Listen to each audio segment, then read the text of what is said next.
na idée hein to la muri penata jour suna tongo na ngai na bana na biso na ba papa na biso ba parents to ke na biso inde to bini na biso mboko to tireli ba mboko na bango baluka ba to diriger bango mo selon bango batanga ko leka biso mais ba calcul na bango bazo sala pour la biso peuple to zo sepela na ngote to les mis vraiment gouvernement chaque président kabona mo ba sala ala la ministère de transport balongo comme le sport balongo comme monsieur to les mis bango Congo da gâteau te bakabulaka bango na bango mboka vraiment ya kokufa bato vraiment botina ba place wana bala bato moko te do tsaki na mutu vraiment ke bakoza la place wana biso to ya ba peuple boyoka biso te eza bosao bino momoni bosala biso to tela ka bino to bulaki to tsaki mutema na Jean-Pierre Bemba ndenge azalaki ntango mosusu mwa guerre ese kodose mwa likambo ekosala ya malamu mais to comprend te tia azalaki tia longwe donc ata révolution moko te totake Rwanda tosali nini doki toyebi te façon si ayo kolongwa do toyebi façon te parce que ata tolobi ata mibambi bosaka ne o bosala mais boye bande biso kodame bobongisa biso makambu à l'aise bulagana ngo eza to espérant to ba Rwanda bakota po eloko c'est la bulagana babanga ke take Bemba bayebi Bemba pouvoir na ye puissance na ye nandeka récupérer ba guerre nyos tout na est ya souke tsela ya bulagana alors bolongoli boko se ministre ata 1000 fois kotika bana jamais ba kolongola Jean-Pierre Bemba kozala ministre ya défense ba ke PC ministre ya transport bongo kaka bazala kaka donc ba otanga ikumanga timisi ba cabine banzela avec ba journalier donc finalement nous sommes le mboka wapi toujours qui est c'est là un président passe qu'on voit un homme, il était vice-président a commis ministre de la Défense, le ministre de la Défense, le ministre de Transport, la grandeur na niveau na yi, bon déjà, pour quitter ici. Grâce à pays na ngote ndeka commis ministre de Transport na CP na wata muketi. Dans place Jean-Pierre Bemba qui ministre de la Défense, le bâti ministre ya transport. Bon, pour la ngape na moni eza bien. Na ministre de transport a kondala biso ala mbongo ebele na place wana. To sepeli ndenge za boye Jean-Pierre Bemba aza mwa mboka. Ba poste eze belé. Bon place batie eza malamu. Biso sepeli ya makasi. Pour oyo ministre oyo ba ye belé oyo ba kokamba biso. Bon, bamema biso ka ndenge mboka ezotambola tosepela makasi na Jean-Pierre Bemba wana azali père banda Mobutu ti lelo azali kaka ya tozali na ye kaka lelo kaka azalaka place batie asamusa na ye malamu. Merci pour la question na yo banga komona nga njuzi tabu bon question nga mingi eza ya gouvernement bini bato moni muta mabesi kana penza zati tomoni batasika pe bakoti batakala pe bazali mais lelo mingi tolobela to nga po na ngai na otala ya be ministère ezana ministère de transport na sport nga koki kolobela mingi ya ngwa mibale wana pour la transport c'est ndenge Jean-Pierre Bemba komi wana po aza muta rigueur donc vraiment rigueur ne atoka la transport watala zo pe transport ndekomi transport na minute transport komi mutu na pina ye o mati awa mutu sa sengo 1500 ko zongo mutu sa sengo 2000 donc transport fixe zo e banati donc tellement Jean-Pierre Bemba komi ala muta rigueur data pa rigueur na mambo wana po transport ko mako plus moko biso nyoso po mutu ngamo pesa pina ndenge na la muki tonga pesa pina ye donc comme Jean-Pierre Bemba komi muta rigueur a ta rigueur mambola côté sport ndenge bibimba komi wana data le super sport ko to bila o bazala ki wana ba uti obebisa vraiment il y a ça l'effort à bonisa sport biso kono ki liboso sport na biso kono ya ka football tu appelles la tennis, tu appelles la judo, tu appelles la lutte, catch, ça, ma modèle belé zali. Donc à ça penza rigueur sur ceci quand on peut se prendre un bouquet tout le monde Congo et ça la plus de pays africains ça les colons en sport, les colons na to kiti, ba yo kiti so yo sur la commis à ça effort à matissa vraiment de déterrer ma coco.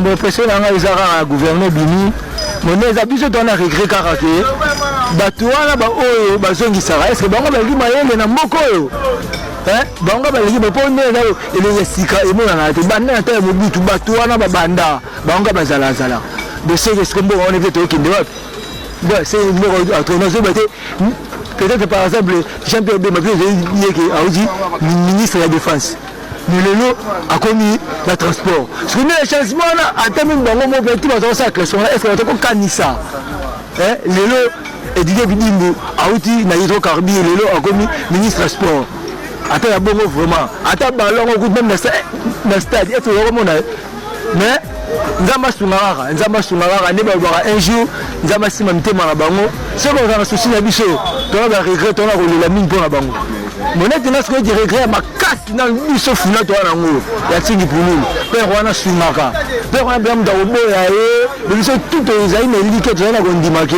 tingi pululu na kate gouvernement na a poste na zui yango te to na passe na mitema dans tout on a pas système comment on se l'appelle papa Fachido alors que la biso ba ta la biso ba de la biso nyos de la classe si la kala ba classe si la kala ba bulo mitu ezali mais ce côté rose il faut ça comme mwana ya parce que tu sais ba te suka rapi na mboko ouais mbote ndeko na ngai merci na pour la parole l'impression na ngai par rapport à gouvernement bini bon ya liboso to sala sengo to moni mo ba la base ba comme belé na gouvernement mais ami balé no so sa biso mutema passe bilongi ya kala wana bilongi akala banyokolaka biso bazongi kaka papa Fati bilongi akala wana toyebaka te soki bango yo moto onomaka bango to bosigne contrat mpo bango bazalaka na gouvernement bato bazotanga o baosalaka bapolitique sese politique ala bakozwa baposa mokolo nini mpo bato oyo bango bazongaka mokolo nini tokomona bisu bango te mpo tolembi bango banda baye basalaka eloko te biso pepe toosufrir depuis mobutu atika bango bazalaka kaka biso pepe toosufrir bilongi wana kala tozalaki nde na posa tomona bango te bon mpona honorable ting punini esala biso nyonso mpasi mpo toyebake tokoki komona ata na gouvernement mpo asungaka ayedaka mpena biso bapopulation funa toyebi oyo ayebinaka matingi punini te ya funa seka sa ignorant toyebi bolamu asala biso mpona biso ya funa mais esala biso mpasi abimi te na bilongi wana kala wana ezozongaka kaka wana oyo banyokolaka biso toza na kanda na bango ti sikoyo milibi wana babongisa bafamille na bango biso pepe tosufrir nde babimisi gouvernement naza na kosepela makasi kwa nde bazongisi milibi te nde batieli ngai 18 femmes nde 18 femmes bakoti na kati ya gouvernement naza na yanoke tokozwa résultat malamu na kati ya gouvernement oyo bon eloko moko na osengaka na oyo ya mibali wana bazalaka na vision chef de l'état chef de l'état la vision oyo malamu pa peuple congolais à se retrouver mais oyo tu baotravaille na ye bazalaka na vision chef de l'état bayeba mpe kaka ezaka na kati ndenge tobetaka match ya léopard soki okoki toyeba kati yo kolela te soki okoki omaintenir poste na yo ndenge esengelaka yanga kote na monaki yango tomonaka mpe na bakati ya match tomonaka mpe batie mpe 3-9 baobeta mpe poste moko ezaka role kaka ndenge ezalaka oyo mpe basala ezaka changement kaka totala kaka na kati ya terrain nde makambo ekopesa kaka leyoko aloba so eza te eselanga mpenza mpasi kovoir un homme vice-président akomi ministre de défense bolongole ministre de défense mosi ministre ya transport na grandeur na niveau na ye bohumilie déjà bokitisi ye nga sepe nango te ndenge akomi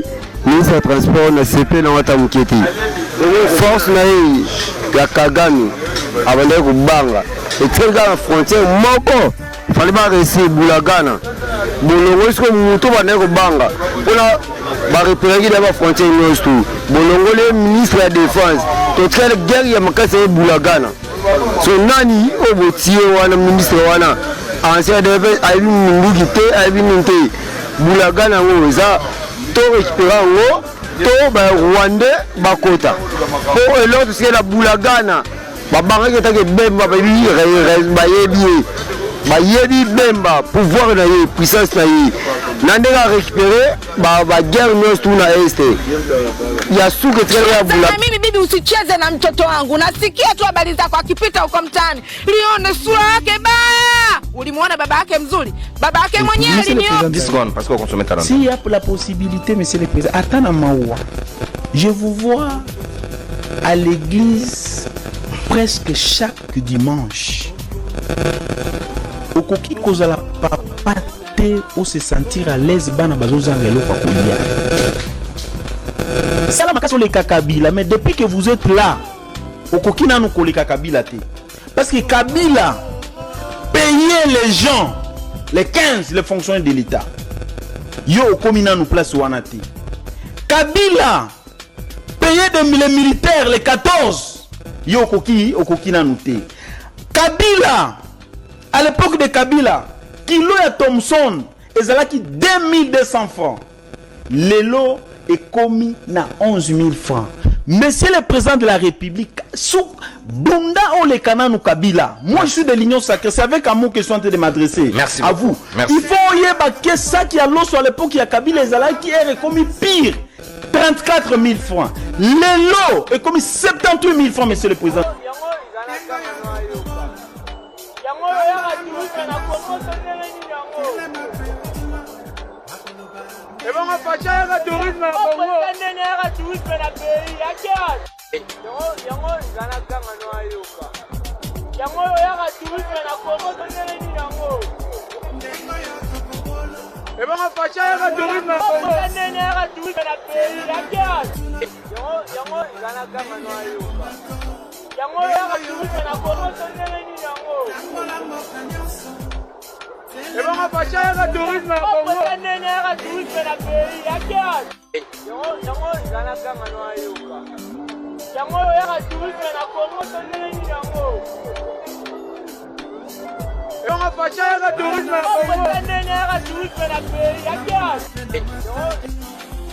Boye mokonza mboka do tosenga na biso te soko lingo sali so lingi to tiki nao po banda tosenga osala na o soko lingo sali so lingi to tiki nao Mbolia bombo. Mboke peli moto. Mboke peli moto. Mbolia bombo.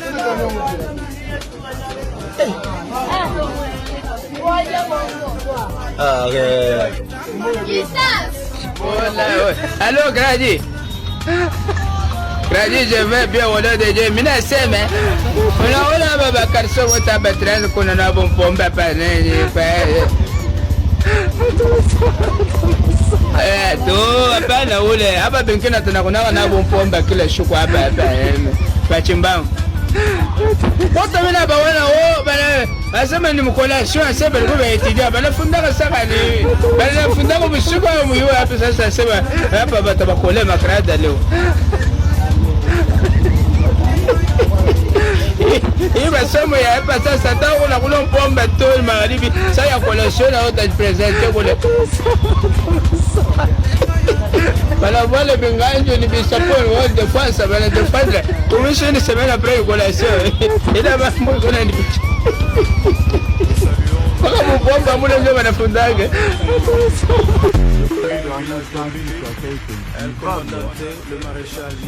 courant exacte mai ezodima ya difficulté obini lisusu na ntongo boye pour que no okende mosala tala mama na embouteillage alors qu'on est encore 6h13 embouteillage à boye donc qui est censé kozwa bamoto e kozwa bamoto wana yo moko tali poche na o oleli chers politiciens, question peut améliorer la vie sociale de vos électeurs quand même. On vous avait voté pour que vous puissiez apporter un plus dans la sociale de ces pays. Mais ce que nous voyons sur le terrain, c'est autre chose. C'est décevant vraiment. Ça fait très mal.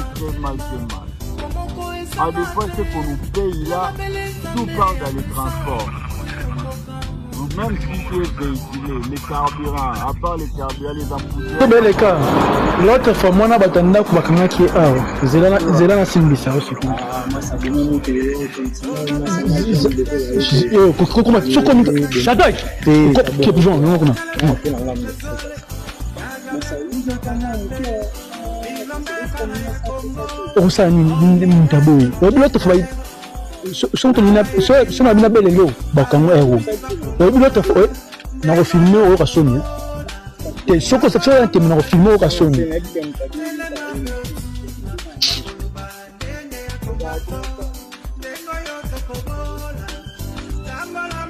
Yo, tell me again. Excellence, Monsieur le Président, l'honorable Vital Kamerhe. Monsieur le Président de l'Assemblée nationale, félicitations. Mes respects, mes respects et merci pour tout. Merde, sac à diarrhée. Ils sont venus pour ça, allez. Et dans tout ça, la jeunesse congolaise, vous dites quoi? Parce que de toute façon, c'est nous qui sommes perdants. Après, il y aura des gens qui vont venir nous dire non, parce qu'il est intelligent, il est doué, il a la maîtrise, l'expérience, machin et tout. Vous foutez de nos gueules ou quoi? Dites-moi là où l'intelligence, soi-disant, de cet homme, où son expérience a changé juste une minuscule. Bah bon, ma jeunesse congolaise, la jeunesse congolaise, c'est ça la rationalité, donc voilà. Parce que dans un pays sérieux, ça ne passera jamais. Un volet, sorti de prison, devenu ministre de l'économie, il est devenu président de l'Assemblée nationale. L'équerre du pays. Non mais, je sais pas comment est-ce que... Évitez. Olukantela okendi okolukantela mpona masina okoleka te mama na botanga okoleka te nde biso tomona pasi o mpona yo biso tobengani kabila yo boyi soko mpa na mboka oyo lobela biso toa bakongole te yokomonisa biso pasi ta mpona ni peuple dabarongo yango oyo ovani na poto ozoteka bachamo na yo oye na kisasa président boniko boni boye eza nini nango eza nini yo toyaka kotika ya biso toyaka kotika na kisasa biso toyaka kotika yo ta toyaka kotika bana na yo ta bana no bayebani ta biso toniokamaka yo kuna oyaka munene bana na yo olala boye pongi ya bakongole bazoba biso bazoba na yo nga naza gonome nasala la pisciculture 2023 niat papa lia na yo rene na yo sala kokima okobosana ta lipapa nayebi te bon brase eza mpo na tiango okoleka te koleka te kolekela awa tokobuka mpo wana totanta bokole towana kanda boye bato ala kanda apesi na bandeko balobaki yayo de manda na fufu nini na lipa nini de manda ekebana soki oboyi toya kuna ekebana na bakartier ennemi na biso na minute eza moluba po tomona bino baza bandeko na musuni na maniere oyo bato bavivaka nango baza nango te balubaka bandeko na biso na musuni mais sikoyo konyokama tonyokama bango mukisamemi si pakaji na mutu nazokumisa fati beto oza ndoki te alinga alasepela na yo yo ozonyokama fati yo otangaka po tekaji foni bafantiki na mboka